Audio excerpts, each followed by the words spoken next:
Date आज 23 जून 2021। ये सब टॉपिक कवर करेंगे इस क्लास में। उसके बाद हम क्वेश्चन करेंगे जो कुछ करंट अफेयर और स्टैटिक पोर्शन पे बेस्ड होंगे।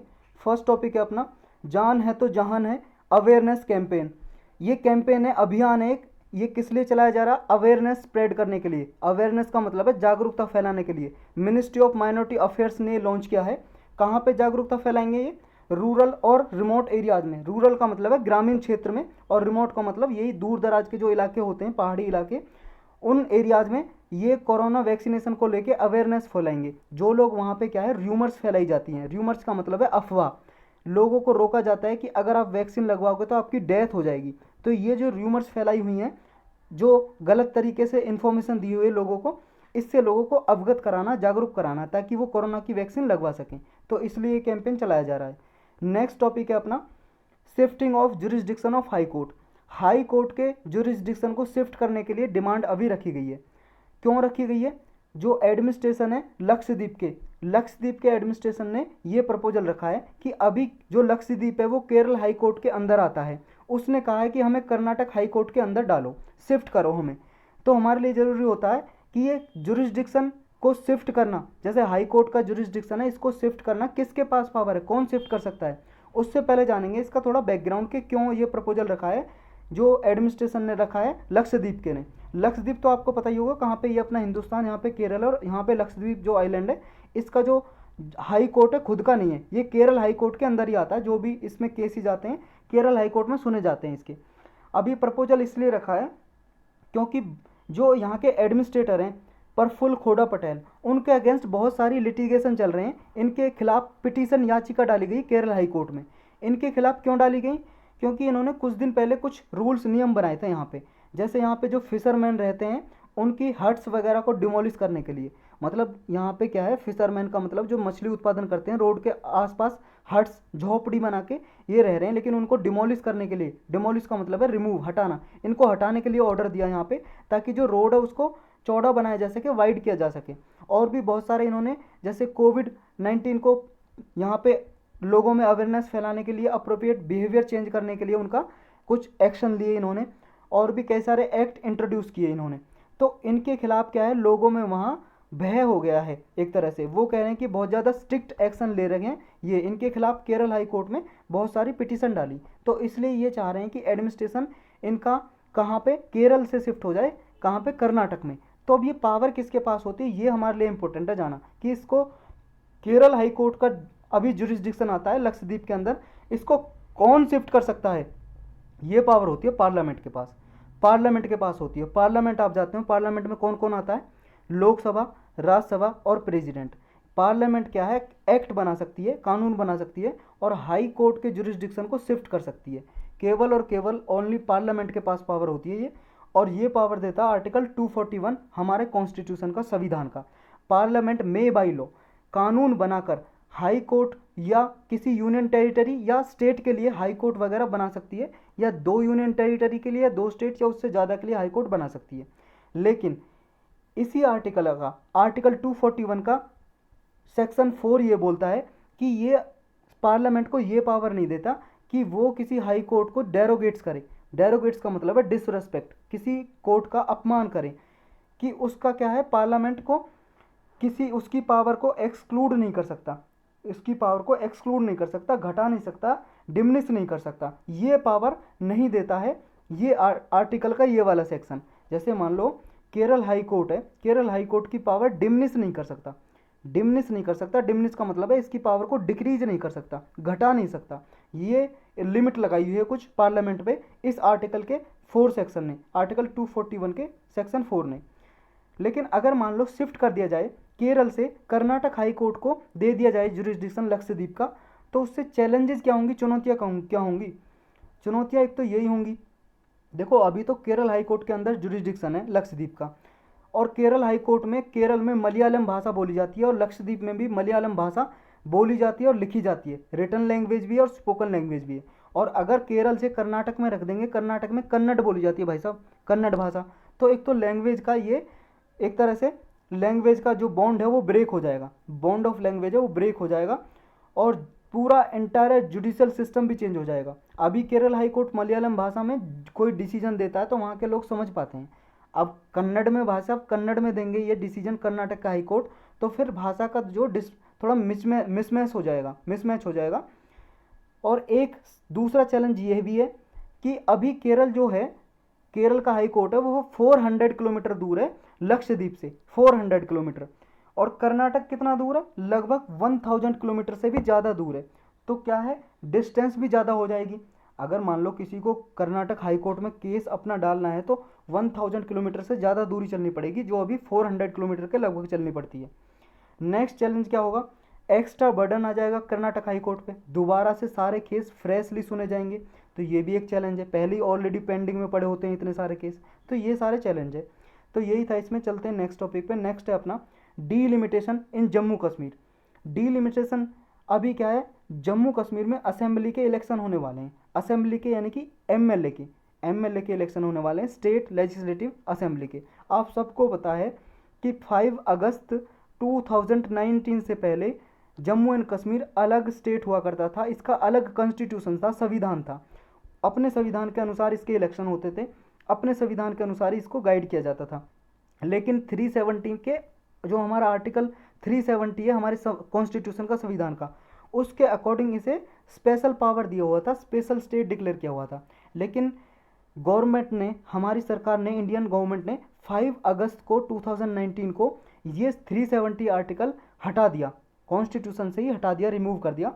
तो अब जम्मू कश्मीर को 2 भागों में बांट दिया। एक तो जम्मू कश्मीर, ये अपना जो जम्मू कश्मीर है यहाँ पे, ये जम्मू कश्मीर है, ये यहाँ पे जम्मू कश्मीर है, ये वाला लद्दाख डिक्लेयर कर दिया, और ये वाला जम्मू कश्मीर डिक्लेयर कर दिया। तो लद्दाख जो यूनियन टेरिटरी बना दी, ये भी केंद्र शासित प्रदेश बना दिया लद्दाख को। लेकिन इसमें कोई असेंबली नहीं होगी, जो विधानसभा होती है। लेकिन जो जम्मू कश्मीर बनाया उसमें विधानसभा क्रिएट की है, यानी कि लेजिस्लेटिव असेंबली, इंग्लिश में लेजिस्लेटिव असेंबली बोलते हैं और हिंदी में विधानसभा। तो इसकी विधानसभा क्रिएट की है। जब विधानसभा क्रिएट की है तो इसके इलेक्शन भी होंगे, तो इसके इलेक्शन कराने के लिए डीलिमिटेशन करना ज़रूरी है, इसलिए ये न्यूज़ में आया। अब डीलिमिटेशन होता क्या है, इसका मतलब क्या है, इसका मतलब है फिक्स। आप मान लो फिक्स, क्या चीज़ फिक्स करना है इसमें, फिक्स करना है पॉपुलेशन को सीट के हिसाब से। जैसे मान लो जम्मू कश्मीर में जितने भी एमएलए की सीट हैं, उन सीट को सारे स्टेट में, जैसे ये मान लो जम्मू कश्मीर है, ये मान लो जम्मू कश्मीर है अपना, जम्मू कश्मीर में मान लो 100 सीट है, मान लो 100 सीट है एमएलए की, मान लो आप, सीट तो अलग हैं, वो आप गूगल पे सर्च करोगे तो आपको मिल जाएगा। तो 100 सीट है मान लो यहाँ पे, तो एमएलए की, तो हर एक कंस्टिट्यूंसी जिसका होगा एरिया, जैसे मान लो यहाँ इस एरिया से एक एमएलए खड़ा होगा, इस एरिया से, इस एरिया से, इस एरिया से, सब एरिया की जितना भी एरिया है, जिस एरिया से खड़े होता है ना, उसको बोलते हैं कंस्टिट्यूंसी। क्या बोलते हैं, कंस्टिट्यूंसी बोलते हैं। तो ये सारी एरिया में, कंस्टिट्यूंसी में पॉपुलेशन समान हो। ऐसा ना हो कि यहाँ पे 10 लाख पॉपुलेशन है, जहाँ से एक एमएलए खड़ा हो रहा है, जहाँ पे दूसरा एमएलए जहाँ से खड़ा हो रहा है, वहाँ पे मान लो यहाँ पे 10 लाख है, यहाँ पे 1 लाख ही पॉपुलेशन है। तो ये पॉपुलेशन का मिसमैच नहीं होना चाहिए कि एक एमएलए तो मान लो 10 लाख एमएलए को मतलब रिप्रेजेंट कर रहा है और एक एमएलए 1 लाख पॉपुलेशन को रिप्रेजेंट कर रहा है। तो ये मिसमैच नहीं चलेगा भाई साहब। इसी मिसमैच को मिटाने के लिए डीलिमिटेशन कमीशन बैठाया जाता है, डीलिमिटेशन कमीशन। तो ये डीलिमिटेड करता है, फिक्स करता है कि यहाँ पे भी 10 लाख है तो यहाँ पे भी 10 लाख होनी चाहिए, या दोनों में 5-5 लाख, 5.5 लाख दोनों में होनी चाहिए, और यहाँ पे भी सारी जितनी भी कंस्टिट्यूंसी है सब में पॉपुलेशन समान हो, इसलिए डीलिमिटेशन किया जाता है। तो अब इसमें क्या लिखा है, थोड़ा कथा इसमें पढ़ लेते हैं। ये डीलिमिटेशन क्या है और वाई इट इज़ नीडेड, ये हमने पढ़ लिया है अभी। जम्मू कश्मीर में मार्च 6 में लास्ट ईयर रीड्रॉ करने के लिए कि लोकसभा और असेंबली जी की जो कॉन्स्टिट्यूंसी हैं इनको दोबारा से रीड्रॉ करने के लिए ये डीलिमिटेशन कमीशन बैठाया था, एक कमीशन बनाया था सेंट्रल गवर्नमेंट ने, एक एक्ट बनाया था Jammu and Kashmir reorganisation act 2019। इसके अकॉर्डिंग इसकी कॉन्स्टिट्यूंसी को डीलिमिट करना था कि क्या है, सब एरियाज में पॉपुलेशन समान हो। अब डीलिमिटेशन होता क्या है ये हमने जान लिया ऑलरेडी। इसका मतलब है प्रोसेस ऑफ फिक्सिंग लिमिट और बाउंड्रीज, मतलब जैसे क्या है, बाउंड्री फिक्स करना, टेरिटोरियल कंस्टिट्यूंसी की स्टेट में बाउंड्री फिक्स करना है, ताकि लेजिस्लेटिव जो बॉडी है यहाँ की विधानसभा है, लेजिस्लेटिव असेंबली, उसमें जो एमएलए आए सबको समान रूप से पॉपुलेशन को रिप्रेजेंट करे। ऐसा ना हो कोई 10 लाख को कर रहा है तो कोई 1 लाख को कर रहा है, सब समान पॉपुलेशन को रिप्रेजेंट करे। कौन करता है इसको, डीलिमिटेशन को, डीलिमिटेशन को डीलिमिटेशन कमीशन ही करता है, या उसको बाउंड्री कमीशन भी बोलते हैं। और ये बाउंड्री कमीशन को बनाता कौन है? इसकी पावर है सेंट्रल गवर्नमेंट के पास, सेंट्रल गवर्नमेंट यानी कि पार्लियामेंट के पास है।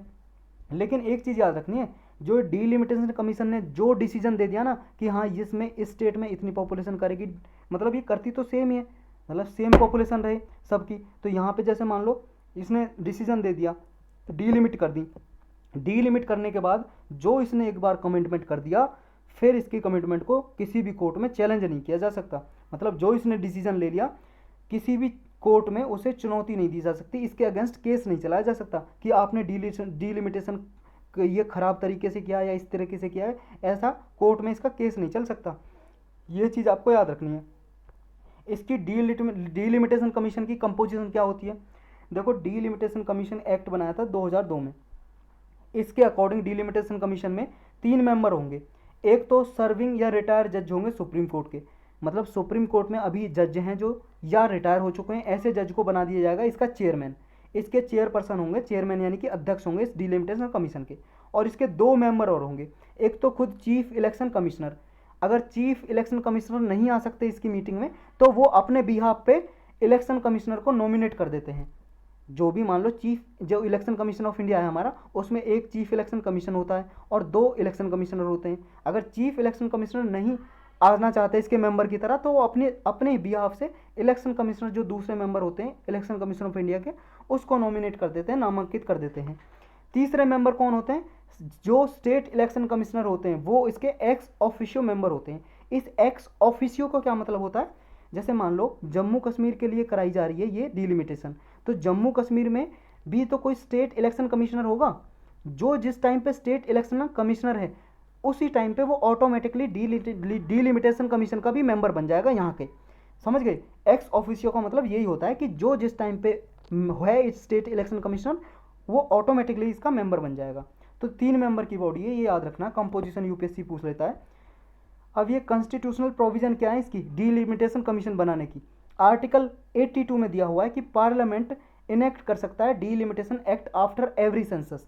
जब भी कोई जनसंख्या की काउंटिंग होती है, पॉपुलेशन की काउंटिंग होती है हर 10 साल में, उसके बाद डीलिमिटेशन एक्ट बना सकता है पार्लियामेंट। इनेक्ट का मतलब होता है बनाना, कोई लॉ बनाना।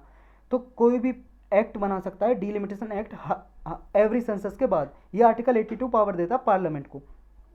आर्टिकल 170 ये कहता है states also get divided into territorial constituencies as per delimitation act after every census. State को भी डिवाइड किया जाएगा, मतलब हर एक जनसंख्या की जो काउंटिंग होगी, सेंसस होगी, उसके बाद उसमें भी डीलिमिटेशन की जाएगी। ये आर्टिकल 170 बोलता है। तो ये एक्ट कौन बनाता है? Central government. अब कुछ और फैक्ट जान लीजिए जम्मू कश्मीर के बारे में। 2019 से पहले, 5 अगस्त 2019 से पहले जो लोकसभा की डीलिमिटेशन होती थी जम्मू कश्मीर में, वो तो सेंट्रल गवर्नमेंट के हिसाब से ही होती थी, कॉन्स्टिट्यूशन ऑफ इंडिया के हिसाब से होती थी। लेकिन जो स्टेट में होती थी ना डीलिमिटेशन, वो जम्मू कश्मीर का कॉन्स्टिट्यूशन था अलग से, संविधान, उसके अकॉर्डिंग होती थी। और जम्मू कश्मीर का ही एक एक्ट था रिप्रेजेंटेशन ऑफ पीपल एक्ट 1957 का, जम्मू कश्मीर का, उसके हिसाब से इसमें डीलिमिटेशन होती थी 5 अगस्त 2019 से पहले, क्योंकि तब तक 370 आर्टिकल लागू था हमारे देश में, हटाया नहीं गया था। लेकिन तब 370 हटा दिया, अब सेंट्रल गवर्नमेंट करती है इसके लिए जो कुछ करना है। तो यही है इसमें। नेक्स्ट टॉपिक है अपना chief of defence staff. Chief of defence staff क्या है? ये एक पोस्ट है, पोस्ट का नाम है। ये चेयर किसको करेंगे? ये चेयर करेंगे अभी theatre command, integrated theatre command बनाने की बात चल रही है। ये हमने देखो 2-3 दिन पहले भी पढ़ा था, और इसके लिए स्पेशल लेक्चर भी बना के हमने पढ़ा हुआ है। जॉइंट कमांड के बारे में, इंटीग्रेटेड थिएटर कमांड के बारे में अलग से लेक्चर बनाया हुआ है, आप देख सकते हो उसे, पॉलिटी की प्लेलिस्ट में आपको मिल जाएगा। इंटीग्रेटेड थिएटर कमांड का मतलब होता है, अभी मान लो आर्मी, नेवी, एयरफोर्स है, अलग अलग ये 3 सेनाएं, मिलिट्री है हमारी, मिलिट्री 3 सेनाएं, इनकी अलग अलग क्या है, एक यूनिट होती है जो इनके कमांडर के अंडर काम करती है। यूनिट का मतलब कुछ इसमें सोल्जर होते हैं, मान लो 100 सोल्जर होते हैं, वो अलग अलग होते हैं। ये इतना आपको डीपली जानने की जरूरत नहीं है। जैसे सेक्शन होता है, कंपनी होती है, रेंज होती है, उसमें अलग अलग मेंबर होते हैं। तो इनकी जैसे मान लो जितने भी सोल्जर हैं एक कमांडर के अंदर, तो उन्हें कमांड कौन देगा? जैसे आर्मी के अंदर है तो आर्मी के सोल्जर को आर्मी का कमांडर ही देगा, नेवी के तो नेवी का कमांडर ही देगा। तो इसके लिए क्या है, जैसे कोई युद्ध होता है तो उसके लिए कोऑर्डिनेशन में कुछ प्रॉब्लम आती है। तो इन सब का कोऑर्डिनेशन हो युद्ध के दौरान, किसी से मान लो बैटल हो जाए, लड़ाई हो जाए, वार हो जाए, तो उस दौरान क्या है, एक इंटीग्रेटेड थिएटर कमांड होनी चाहिए तीनों सेनाओं से मिलके, और उसके ऊपर एक कमांडर होना चाहिए, जो एक कमांडर सबको क्या है डायरेक्शन दे। इसमें सबके सोल्जर हों, आर्मी से भी, नेवी से भी, एयरफोर्स से भी। समझ गए, ये है इंटीग्रेटेड थिएटर कमांड। इसकी मीटिंग हो रही है, उसी को अभी चेयर किया, उसके अध्यक्ष बने हैं कौन, चीफ ऑफ डिफेंस स्टाफ ने इसको हेड किया है। इसकी मीटिंग को, मीटिंग हुई है इसकी। मीटिंग में ये लगाया जा रहा है कि थिएटर कमांड जो बनेगी उसका स्ट्रक्चर कैसा होगा, कैसा होना चाहिए।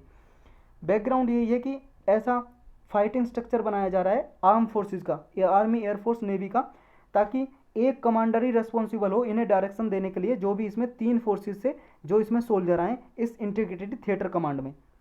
प्रेजेंटली क्या होता है, 17 कमांड है हमारी आर्म फोर्सेस की, 17 कमांड है, जिसमें से आर्मी और एयरफोर्स की 7-7 कमांड है, 7 दूनी 14 हो गई, और 3 कमांड किसकी है, नेवी की। ये टोटल 17 कमांड है, ऐसी अलग अलग हैं। आर्मी के तो आर्मी के सोल्जर होंगे, नेवी के तो नेवी के सोल्जर होंगे, एयरफोर्स के तो एयरफोर्स के सोल्जर होंगे, सैनिक होंगे। लेकिन अब ये इंटीग्रेटेड थिएटर कमांड बनाने की बात हो रही है, तीनों सेनाओं से मिलकर सोल्जर आएँ और काम करें। तो ये CDS क्या है, ITC के बारे में तो हम बहुत बार पढ़ चुके हैं, इंटीग्रेटेड थिएटर कमांड, और CDS के बारे में भी पढ़ चुके हैं उसी लेक्चर में, जो अलग से बना हुआ है, लेकिन फिर भी रिवाइज कर लेते हैं। जो CDS है, चीफ ऑफ डिफेंस स्टाफ, ये पोस्ट है, सिंगल पॉइंट मिलिट्री एडवाइजर होंगे ये गवर्नमेंट के लिए, मतलब सारी सेनाओं के लिए। जो 3 सेनाएं हमारी, आर्मी, नेवी, एयरफोर्स, तीनों सेनाओं के लिए कोई भी एडवाइस देनी है गवर्नमेंट को, सरकार को, ये एक ऑफिसर होंगे, तीनों सेनाओं के बारे में जानकारी देंगे, सलाह देंगे सबके बारे में। ये चीफ ऑफ डिफेंस स्टाफ की ऐसी पोस्ट होनी चाहिए। किसने रिकमेंडेशन किया था, सजेस्ट किया था, पहले सलाह दी थी किसने, कारगिल रिव्यू कमेटी बैठी थी कारगिल वार के बाद 1999 में। उसने बोला था कि ऐसा एक पोस्ट होनी चाहिए कि तीनों सेनाओं के बारे में एडवाइस दे सके, ऐसी पोस्ट क्रिएट करो। तो इस CDS कौन बन सकता है, 4 स्टार जनरल, जैसे आर्मी, एयरफोर्स, नेवी में कोई ऐसा अफसर है जो 4 स्टार लगे हों उसके कंधे पे स्टार लगे होते हैं ना, 4 स्टार कोई जनरल है या उससे ऊपर कोई ऑफिसर है, तो उसको CDS बनाया जा सकता है। अभी बिपिन रावत हैं, बिपिन रावत जो आर्मी के, जो फॉर्मर चीफ थे, आर्मी के चीफ थे, रिटायर हैं बिपिन रावत, उनको बनाया हुआ CDS। ये CDS क्या है, परमानेंट चेयरमैन होते हैं, चीफ ऑफ स्टाफ कमेटी। ये कमेटी है चीफ ऑफ स्टाफ कमेटी, जिसमें तीनों सर्विस के चीफ होते हैं एज ए मेंबर। एक चीफ ऑफ स्टाफ कमेटी है, उस कमेटी में आर्मी, एयरफोर्स, आर्मी, एयरफोर्स और नेवी के जो चीफ होते हैं तीनों सर्विस के, इसमें मेंबर होते हैं। और इसके हेड कौन होते हैं, चीफ ऑफ स्टाफ कमेटी के, CDS, chief of defence staff, ये CDS इसके परमानेंट चेयरमैन होते हैं। तो ये क्या करते हैं, फंक्शन क्या करते हैं, इनमें सिनर्जी बैठाते हैं, कॉपरेशन, सिनर्जी का मतलब है कॉपरेशन, सहयोग, तालमेल हो इनमें, इंडियन जो मिलिट्री है तीनों सेनाओं में। क्योंकि अभी आप देखो, ये जो चीफ ऑफ स्टाफ कमेटी है, इस कमेटी में तीनों चीफ होंगे, आर्मी के भी, नेवी के भी और एयरफोर्स के भी, और इनमें मेंबर ये होंगे, और इसका हेड कौन होगा, CDS, chief of defence staff. ये किसी को भी क्या है, एक चेयरमैन बना देंगे। मान लो ये रिटायर हो गए, आर्मी के चीफ, नेवी के चीफ या एयरफोर्स के चीफ, तो इनको CDS बना देते हैं। तो ये तीनों सेनाओं के कोऑर्डिनेशन के लिए काम करेंगे, सिनर्जी बैठाएंगे। अब कंडीशन क्या है, एलिजिबिलिटी क्राइटेरिया क्या है, मान लो CDS बना दिया, तो भाई साहब जैसे मान लो जब इन CDS की रिटायरमेंट होगी, चीफ ऑफ डिफेंस स्टाफ की रिटायरमेंट होगी, तो ये गवर्नमेंट के अंदर कोई भी ऑफिस होल्ड नहीं कर सकते, मतलब किसी भी गवर्नमेंट पोस्ट पे उनको नहीं बैठाया जा सकता, कोई भी गवर्नमेंट सर्विस में उन्हें नहीं दिया जा सकता, कोई भी सरकारी जॉब, कोई भी पोस्ट उन्हें नहीं दी जा सकती रिटायरमेंट के बाद, CDS जब रिटायर हो जाएंगे। और कोई प्राइवेट पोस्ट पे भी एम्प्लॉयमेंट नहीं कर सकते। ऐसे मान लो किसी प्राइवेट कंपनी के चेयरमैन, मतलब MD बना दिए, मैनेजिंग डायरेक्टर, ऐसा भी नहीं हो सकता 5 साल तक। 5 साल के अंदर अंदर वो प्राइवेट पोस्ट भी होल्ड नहीं कर सकते। अगर उन्हें 5 साल के अंदर प्राइवेट पोस्ट होल्ड करनी है तो उन्हें क्या है, अप्रूवल लेनी पड़ेगी गवर्नमेंट से, प्रायर अप्रूवल लेनी पड़ेगी, तभी वो होल्ड कर सकते हैं प्राइवेट कंपनी में भी या प्राइवेट किसी भी ऑर्गेनाइजेशन में कोई भी पोस्ट। 5 साल के बाद वो किसी प्राइवेट में कर सकते हैं, लेकिन गवर्नमेंट में फिर भी नहीं कर सकते कोई सर्विस। रोल्स और फंक्शन क्या होंगे इनके, रोल्स और फंक्शन एक तो यही होंगे, सिंगल पॉइंट मिलिट्री एडवाइजर होंगे ये गवर्नमेंट के लिए, जो synergy, planning, procurement, logistic arm force में लेके आएंगे, सहयोग बैठाएंगे कि जितने भी मान लो रिसोर्सेज हैं लैंड से एयर सी में जो इंटीग्रेशन हो सकेगा, ऑपरेशंस हो सकेंगे, थिएटर कमांड बनेंगी, वो कोऑर्डिनेशन लेके आएंगी, ये काम होगा CDS का। CDS क्या करेंगे, एज ए मिलिट्री एडवाइजर के लिए भी काम करेंगे, फंक्शन करेंगे। जो पीएम लेड एक अथॉरिटी है ना, न्यूक्लियर कमांड अथॉरिटी, इसके भी एडवाइजर होंगे, एज ए एडवाइजर काम करेंगे ये, ताकि तीनों सर्विस जो ऑर्गेनाइजेशन है, ट्राई सर्विस ऑर्गेनाइजेशन, उनमें जो भी साइबर स्पेस है या स्पेस है, डोमेन वारफेयर, इनमें क्या है, इनको हैंडल किया जा सके और इनमें सिनर्जी लाई जा सके, ये काम होगा मेनली इनका।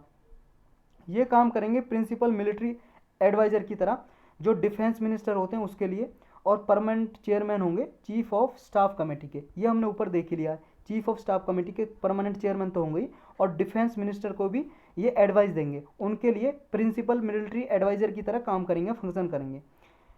CDS will be A member of defence acquisition council and defence planning committee. J defence acquisition council है और डिफेंस प्लानिंग कमेटी है, इसके भी मेंबर होंगे CDS, इसके भी मेंबर होंगे। ये अलग से काउंसिल बनी हुई है, कमेटी बनी हुई है, इनके भी मेंबर होंगे, सदस्य होंगे। तो ये इस टॉपिक में। नेक्स्ट टॉपिक है अपना ड्राफ्ट सिनेमेटोग्राफ अमेंडमेंट बिल 2021। अभी 2021 में अमेंडमेंट किए गए हैं इस सिनेमेटोग्राफ एक्ट में। इस एक्ट में, ये 1952 का एक्ट है, तो इसमें संशोधन किए गए हैं। सेंट्रल ने अभी रिलीज किया है कि ये संशोधन करेंगे, बिल अभी लेके आए हैं। जब ये पार्लियामेंट से पास हो जाएगा तो ये एक्ट बन जाएगा, कानून बन जाएगा। तो इसमें क्या क्या प्रोविजन रखी गई हैं वो इंपॉर्टेंट है हमारे लिए। एक प्रोविजन रिवीजन ऑफ सर्टिफिकेट। अभी क्या है, जैसे मान लो कोई फिल्म बनी, मूवी बनाई, कोई भी मूवी बनाने से पहले उसे एक गवर्नमेंट से सर्टिफिकेशन लेना पड़ता है, और गवर्नमेंट के बिहाफ से कौन इन्हें सर्टिफिकेशन देता है, प्रमाणित कौन करता है, एक बॉडी बनाई हुई है, central board of film certification. ये बोर्ड क्या है, जब आपने मूवी बनाई, मूवी रिलीज करने से पहले, कोई भी फिल्म मूवी रिलीज करने से पहले आपको इस बोर्ड से परमिशन लेनी पड़ती है, central board of film certification से। ये सर्टिफिकेट देता है, तब जाके आप पूरे देश में हमारे में रिलीज कर सकते हो कोई भी मूवी, उससे पहले नहीं।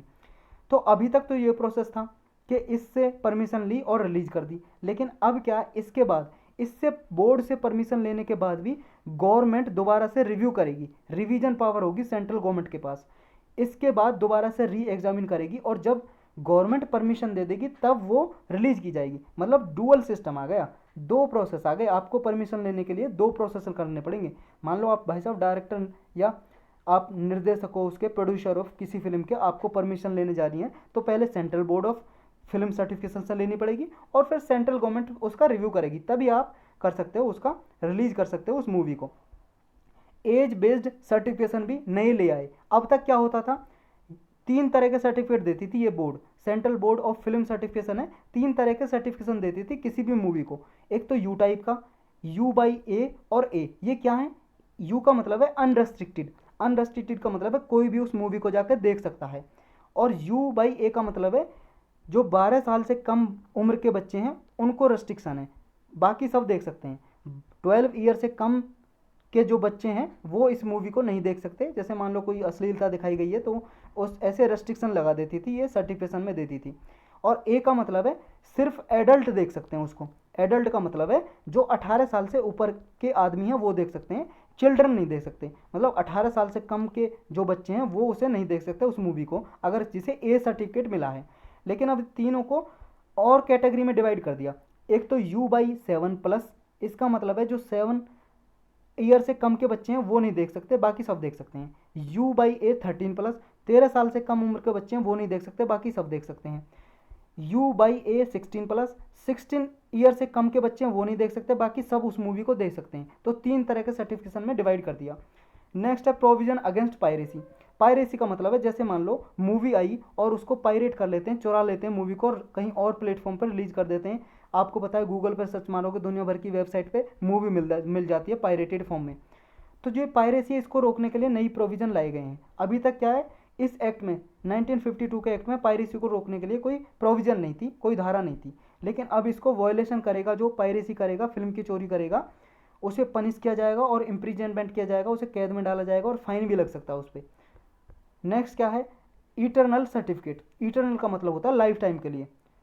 परपेचुइटी, परपेचुइटी का मतलब निरंतर, कंटिन्यूसली। अब क्या है, एक बार सर्टिफिकेट दे दिया तो वो पूरी जीवन भर के लिए रहेगा सर्टिफिकेट। पहले क्या होता था, CBFC से हर 10 साल में सर्टिफिकेट लेना पड़ता था, केवल 10 ईयर के लिए ही इशू करती थी ये बोर्ड, हर 10 साल के बाद उसे सर्टिफिकेशन लेना पड़ता था। लेकिन अब 10 साल का नहीं होगा, पूरे लाइफ टाइम का होगा, इटरनल सर्टिफिकेट होगा। नेक्स्ट क्या है, अब कंसर्न क्या है इससे एसोसिएटेड। कंसर्न का मतलब है प्रॉब्लम। प्रॉब्लम क्या होंगी इससे, जो अभी नए प्रोविजन बनाए हैं। एक तो प्रॉब्लम ये है, सेंटर के पास रिव्यू की, रीसर्टिफिकेशन की पावर आ गई गवर्नमेंट के पास। अब गवर्नमेंट क्या सेंसरशिप लगा सकती है, central board of film certification ने एक बार मान लो सर्टिफिकेशन दे दिया, उसके बाद भी गवर्नमेंट रिव्यू करेगी, तो एक तो टाइम इसमें बहुत ज़्यादा लगेगा। एक तो ये प्रॉब्लम है जो क्रिटिसाइज करते हैं इसको। नेक्स्ट प्रोविजन क्या है कि देखो, सुप्रीम कोर्ट का व्यू था कि क्या है, गवर्नमेंट को कोई भी अधिकार का नहीं है, government has no right to demand censorship. अगर एक बार सेंट्रल बोर्ड ऑफ सर्टिफिकेशन ने सर्टिफाई कर दिया फिल्म को, तो उसके बाद गवर्नमेंट की कोई पावर नहीं है उसको सेंसरशिप लगाए। सेंसरशिप का मतलब है प्रतिबंध लगाए। जैसे मान लो सुप्रीम कोर्ट ने एक बार ऑर्डर दिया डिसीजन में कि अगर central board of film certification ने किसी फिल्म को वेरीफाई कर दिया, सर्टिफिकेट दे दिया, फिर सेंट्रल गवर्नमेंट उसे कोई भी प्रतिबंध नहीं लगा सकती। लेकिन ये इस सुप्रीम कोर्ट के ऑर्डर के भी अगेंस्ट है जो नई प्रोविजन लाई गई हैं, क्योंकि अब जो ये प्रोविजन लाई गई हैं इस एक्ट में, central board of film certification एक बार सर्टिफिकेट दे दे तो उसके बाद भी सेंट्रल गवर्नमेंट उस पर प्रतिबंध लगा सकती है, क्योंकि रीवेरीफाई करेगी उसको। तो ये इस सुप्रीम कोर्ट के वर्डिक्ट के भी अगेंस्ट है।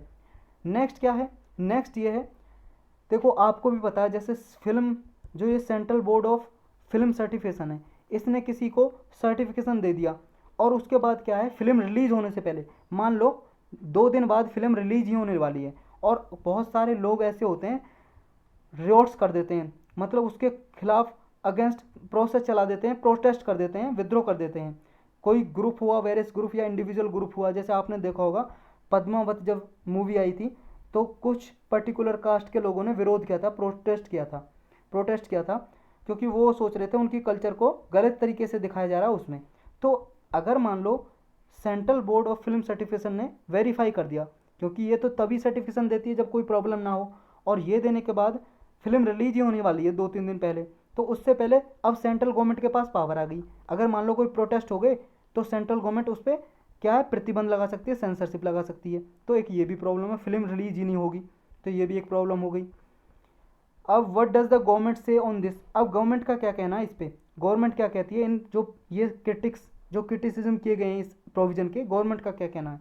गवर्नमेंट का कहना ये है कि देखो भाई साहब, हमारे संविधान में आर्टिकल 19 सबको बोलने की आज़ादी देता है, और कुछ आपको फ्रीडम ऑफ स्पीच दिया, एसोसिएशन का पावर दी, सब आपको फ्रीडम दी हुई है, आपका फंडामेंटल राइट है।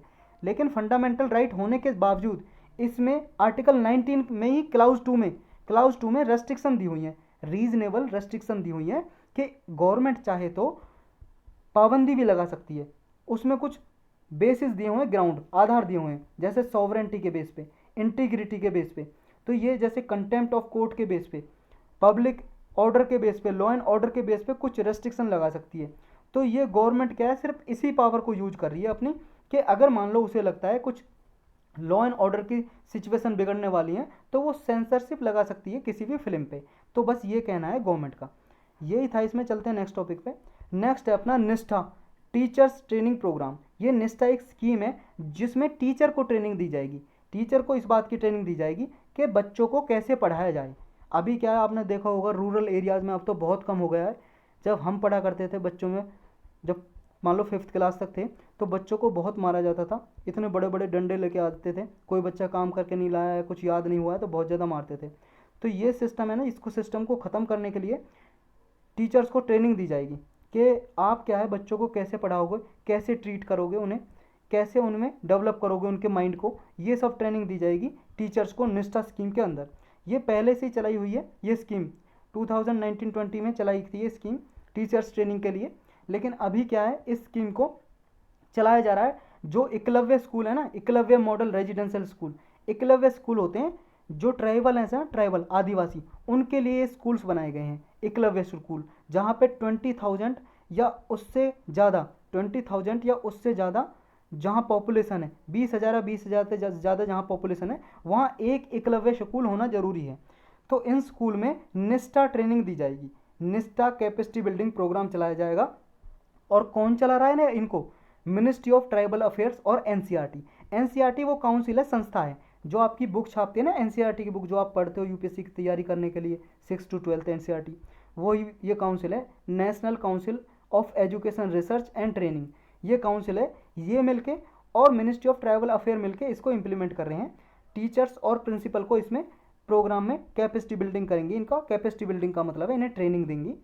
तो ये निष्ठा क्या हुई, निष्ठा का मतलब है national institute for school heads and teachers holistic advancement, मतलब टीचर्स की और जो स्कूल्स के हेड हैं, प्रिंसिपल हैं, उनकी एडवांसमेंट के लिए ये प्रोग्राम चलाया हुआ है, एक इनिशिएटिव है जो जिसमें उनकी लर्निंग को इम्प्रूव किया जाएगा ताकि वो एलिमेंट्री लेवल पे आउटकम दे सकें। एलिमेंट्री का मतलब है 5वीं क्लास तक जो बच्चे हैं उनमें आउटकम निकाल सकें।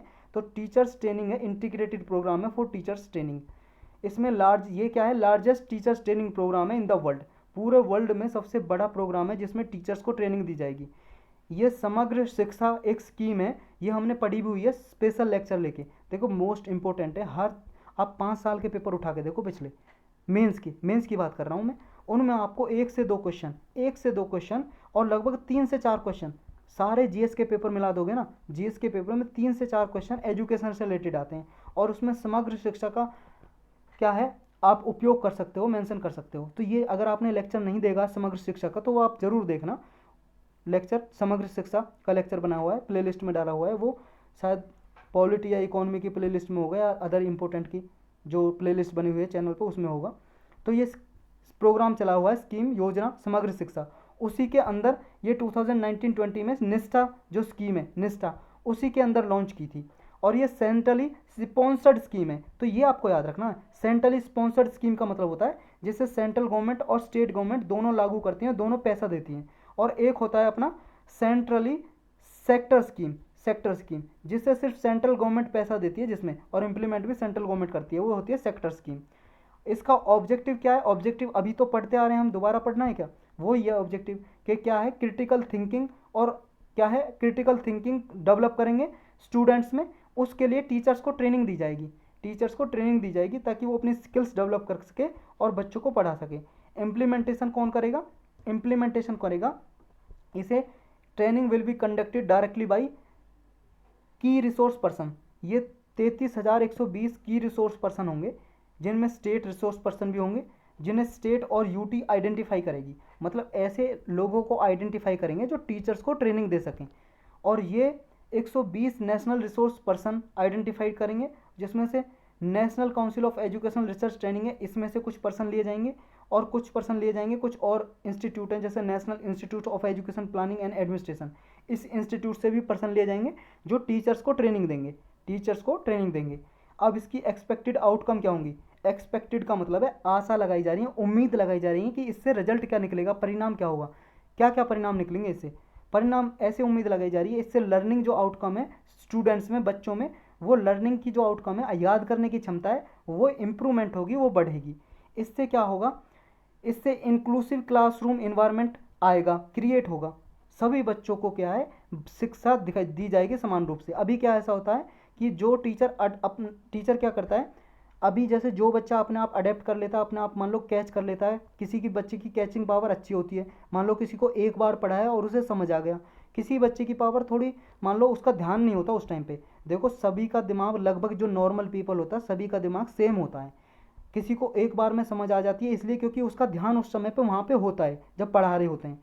बहुत सारे बच्चे अभी भी ऐसे होंगे जैसे मान लो अपना ही लेक्चर देखा और उसे समझ नहीं आ रहा है, समझ इसलिए नहीं आ रहा है उस टाइम पे उसका पूरा फोकस यहाँ पे है नहीं और कोई दूसरा रीज़न है नहीं, और अगर उसका पूरा फोकस है तो समझ आएगा। तो ऐसे ही क्लास में स्टूडेंट में होते हैं, जो स्टूडेंट्स होते हैं उनका ध्यान यहाँ होता नहीं है, तो बहुत से बच्चे ग्रैप्स कर जाते हैं, मतलब सीख जाते हैं, बहुत से बच्चे नहीं सीख पाते हैं। तो जो बच्चे नहीं सीख पाते हैं उनको बच्चों डंडे से मारते हैं, ऐसा नहीं होगा कि उन्हें भी आप अलग से अटेंशन दो ताकि उनका ध्यान पहले केंद्रित करो और फिर उनको पढ़ाओ, तो सभी बच्चों का इंक्लूसिव डेवलपमेंट हो, ये इसमें एक्सपेक्ट किया जा रहा है, उम्मीद लगाई जा रही है।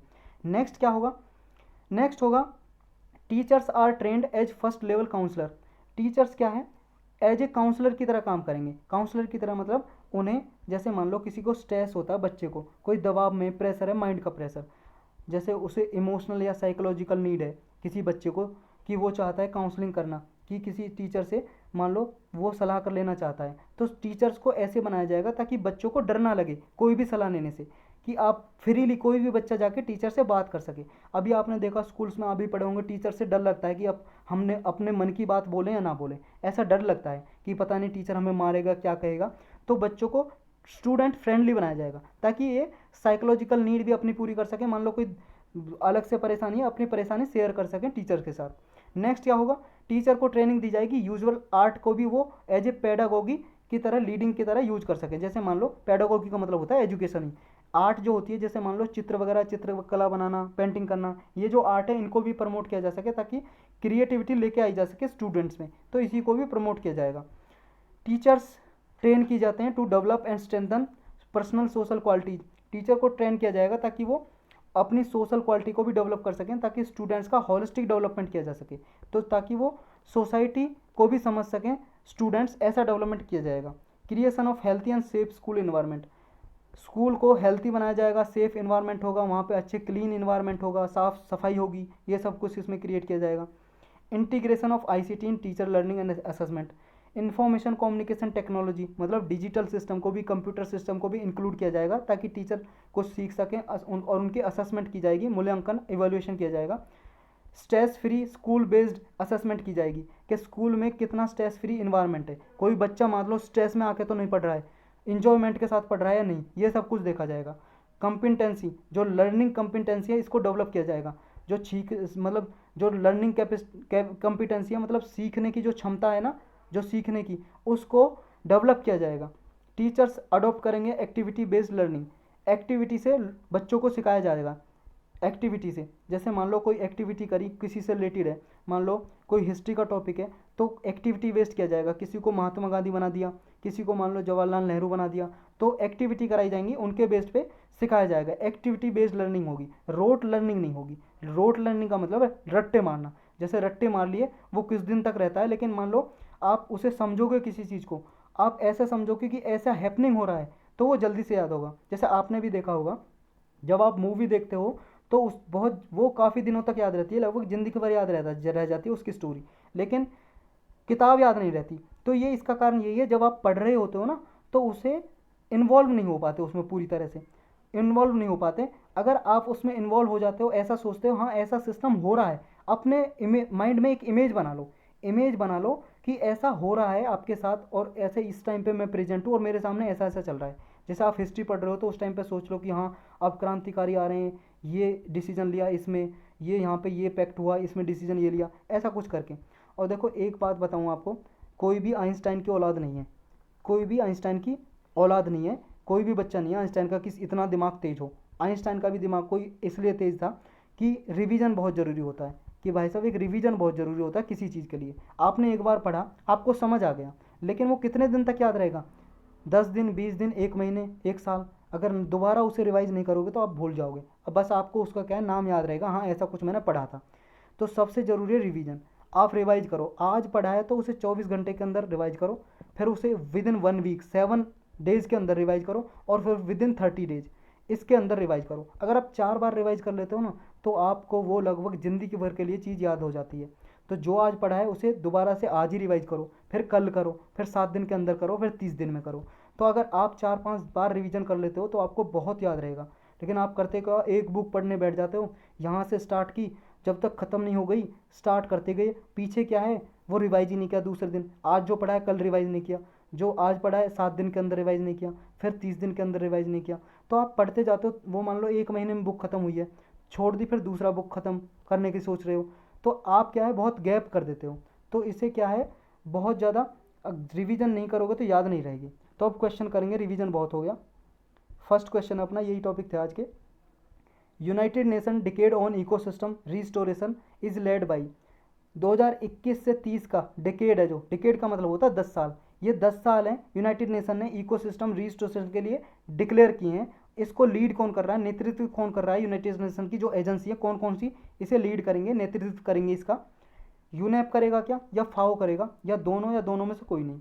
देखो इसका आंसर है सी, दोनों कर रहे हैं इसको lead, United Nation environment programme भी और फूड एंड एग्रीकल्चर ऑर्गेनाइजेशन ये भी। नेक्स्ट है अपना, प्राइम मिनिस्टर ने recently E100 pilot project launch किया है, ये आपको बताना है किससे रिलेटेड है। आपके ऑप्शन है ए, ई लर्निंग सेंटर बनाए जाएंगे 100 डिस्ट्रिक्ट में, टेली मेडिसिन सर्विस प्रोवाइड की जाएगी रूरल एरियाज में, ग्रामीण क्षेत्र में, या फिर प्रोडक्शन या डिस्ट्रीब्यूशन हो सके इथोनॉल का, इथोनॉल एक फ्यूल होता है, अक्रॉस नेशन इथोनॉल का प्रोडक्शन किया जाएगा, डिस्ट्रीब्यूशन किया जाएगा, ऐसे नेटवर्क सेटअप किए जाएंगे। नेक्स्ट है वैक्सीनेशन के लिए, ये क्या है, टॉप की 100 जो डिस्ट्रिक्ट हैं जिनमें सबसे ज़्यादा कोविड-19 के केस आ रहे हैं, उनको वैक्सीनेशन देने के लिए एक पायलट प्रोजेक्ट चलाया है। तो आपको बताना किस लिए है। इसका आंसर है सी, जो इथेनॉल है उसका प्रोडक्शन और डिस्ट्रीब्यूशन हो, ऐसे नेटवर्क बनाए जाएंगे, प्लांट बनाए जाएंगे जिनसे इसका डिस्ट्रीब्यूशन भी हो, प्रोडक्शन भी हो। तो इथेनॉल के लिए ये आंसर सी हो जाएगा उसका। नेक्स्ट आपको बताना, पक्के टाइगर रिजर्व के लिए स्पेशल लेक्चर में हमने पढ़ा था, इसके रिगार्डिंग स्टेटमेंट दी है, आपको बताना कौन सा करेक्ट है। पहली कह रही है ये कम्प्लीटली ईस्टर्न जो हिमालयन बायोडाइवर्सिटी हॉटस्पॉट है उसके अंदर आता है।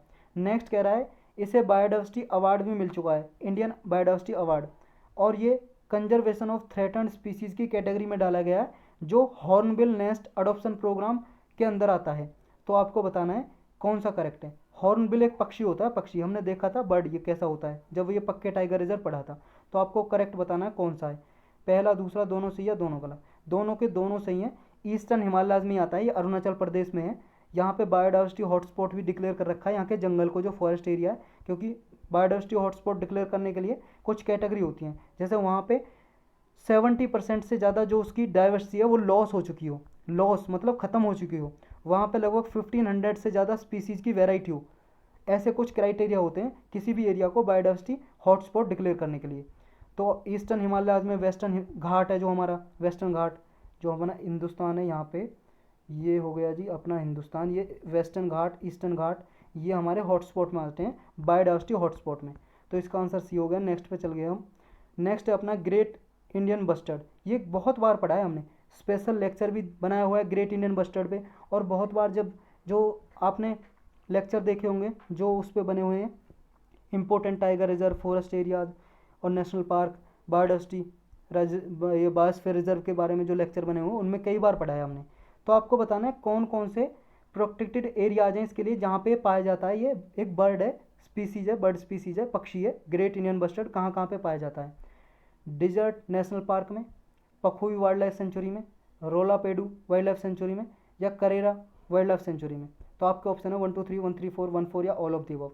देखो ये पक्का ही जो पखू वाइल्ड लाइफ सेंचुरी है, ये पक्के भी नाम है इसका, जो ऊपर हमने क्वेश्चन किया है ये अरुणाचल प्रदेश में है, तो इसमें नहीं पाया जाता ये पखुई में या पक्के टाइगर रिजर्व, पक्के टाइगर रिजर्व भी है, वाइल्ड लाइफ सेंचुरी भी है, तो यहाँ नहीं पाया जाता, जहाँ दो है वो काट दो, बाकी के में पाया जाता है। Karera wild life sanctuary Madhya Pradesh में, एमपी में, रोलापेडू कहाँ पे, आंध्र प्रदेश में, और डिजर्ट नेशनल पार्क कहाँ पे, राजस्थान में, राजस्थान में। तो तीनों में पाया जाता है, बी आंसर करेक्ट हो जाएगा। आप पिछले 5 साल के पेपर उठा के देखो यूपीएससी के, प्रीलिम की बात कर रहा हूँ मैं, प्रीलिम की, क्योंकि आपको यूपीएससी क्लियर करने के लिए प्रीलिम तो पास करना ही पड़ेगा ना। यूपीएससी के 5 साल के पेपर में ये डिजर्ट नेशनल पार्क, ये great Indian bustard directly indirectly 3 बार पूछा हुआ है, तो आगे भी पूछा जा सकता है, तो ये चीज़ आपको याद रखनी है। और जो आपसे बोलता है ना कि यूपीएससी क्वेश्चन रिपीट नहीं करता, उसके कान पे 4 लगा देना आप, क्योंकि आप देखो यहाँ पे यूट्यूब पे बहुत सारे भड़का रहे हैं, आपको पता है कैसे काम करता है यूट्यूब पे ये फंक्शन, आपके माइंड को कैसे डोमिनेट कर रहे हैं। जहाँ दिखेंगे ना बच्चों को लाखों व्यूज़ दिख रहे हैं, लाखों व्यूज़, हज़ारों व्यूज़, उन्हें जल्दी से देखेंगे, हाँ यहाँ बच्चे ज़्यादा देख रहे हैं, यहाँ पे क्वालिटी मिलेगी और अच्छा पढ़ा रहे हैं, वो पढ़ा रहे हैं जो यूपीएससी में आता है। पूरे यूट्यूब पे पीएचडी कराने वाले मिल जाएंगे आपको, सारे टॉपिक, लेकिन ये नहीं बताएंगे कि जहाँ से आ रहा है वो करें। आपको किसी से पूछने की ज़रूरत नहीं है, ना ही मुझसे भी पूछने की ज़रूरत नहीं है। आपको करना क्या है, आपको यूपीएससी के बस पेपर उठा के देखने, क्वेश्चन पेपर पिछले 10 साल के देखो, हो सकता है 1995 से देखो, प्री के, मेंस के और इंटरव्यू, उसी में क्लियर हो जाएगा आपका। सिर्फ ये काम कर लो आप, किसी भी टीचर को, किसी भी कोचिंग इंस्टीट्यूट को ज़रूरत नहीं है आपको उठाने की, सारे लोग आपको भटका रहे हैं। अगर आपको भटकना है तो देखो, फिर भी देखो, आपको क्या करना है, बस यही करना है कि लास्ट ईयर के पेपर उठा कर देखने, आपको समझ आ जाएगा कहाँ से कौन सा पोर्शन ज़्यादा है जिससे बार बार यूपीएससी क्वेश्चन पूछता है, कि कौन से चैप्टर लक्ष्मीकांत के ज़्यादा जरूरी हैं जिनसे बार बार क्वेश्चन आ रहे हैं, वो चैप्टर ही अच्छे से हों। बाकी सारा रिवाइज तो करो ही आप, लेकिन जो ज़्यादातर चैप्टर से पूछा जाता है वो चैप्टर आप पहले करो। तो नेक्स्ट क्वेश्चन पर चलते हैं, ये फालतू का ज्ञान हो गया आपका। नेक्स्ट क्वेश्चन है, consider the following statement regarding Asiatic lion. Asiatic lion है जो उसके रिगार्डिंग स्टेटमेंट दी है, आपको करेक्ट बताना है। एशियाटिक लायन पॉपुलेशन है वो इंडिया और पाकिस्तान में ही मिलती है केवल, ये एंडेंजर्ड कैटेगरी में है आईयूसीएन की रेड लिस्ट में, और सेंसस जो की जाती है हर, मतलब जो एशियाटिक लायन है उसकी जो गिनती की जाती है, काउंटिंग, जो पॉपुलेशन है एशियाटिक लायन की उनकी सेंसस की जाती है, वो हर 5 साल में, एवरी 5 ईयर्स में कंडक्ट की जाती है। तो आपको बताना करेक्ट कौन सा है, पहला, दूसरा, 1 3 या 2 3।